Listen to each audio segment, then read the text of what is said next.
Hello, PBC family. Thanks for joining me tonight. We've been talking about 5 decisions that we can make to help us chart a better future.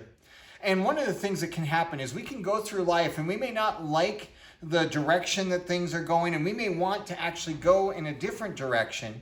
But if we don't make choices for that to happen, we're never going to move in that new direction that we so want to see. And so we've talked about some choices we can make to help us go in a direction that's going to be really great for our lives and for so many other parts of our lives. How we need to choose hope over despair, how we need to choose gratitude over cynicism. And tonight we're going to look into 2 Timothy 1, and we're going to look at our need to choose encouraging relationships over isolation. In verses 4 and 5 of 2 Timothy 1, it says, "Recalling your tears, I long to see you so that I may be filled with joy. I am reminded of your sincere faith, which first lived in your grandmother Lois and in your mother Eunice, and I am persuaded now lives in you also."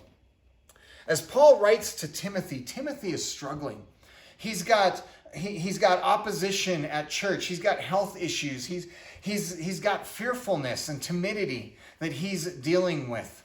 And Paul wants to encourage Timothy.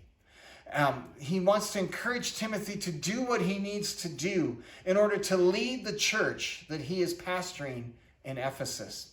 And as Paul begins, he begins with empathy. He says to him, "I remember your tears, and I know it's hard for you, Timothy. I cry with you." But Paul moves beyond empathy then to try to bring courage and strength to him. He says, "But you know what, Timothy? I also know your family. I know the faith that your grandmother had. I know the faith that was in your mom, and I know the faith that has been passed on to you." And what Paul is doing is he is beginning to encourage Timothy by saying that he is bigger and better than how he is right now. That God can work through him, that you are here and God is with you and you can prevail. We all need people who can encourage us. And especially now, because we have been in this season for so long when it has been so easy for us to isolate and for us to withdraw and then to let anger and fear and those things just take a hold of us because we're by ourselves. We need the encouragement of others. There was a man who stopped to watch a Little League baseball game, and he asked one of the youngsters who was sitting there what the score of the game was.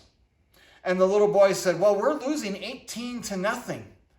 And the man said, "Well, I must say, you sure don't seem discouraged by this."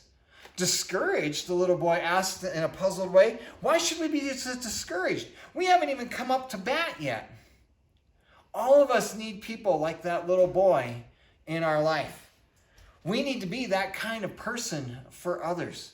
What would happen if instead of choosing isolation and withdrawal, which is so easy right now, we chose to be the kind of person who will encourage others? That we chose to invest in relationships, to come alongside someone who you know needs someone to come alongside them right now. Let's choose to cultivate encouraging relationships over isolation.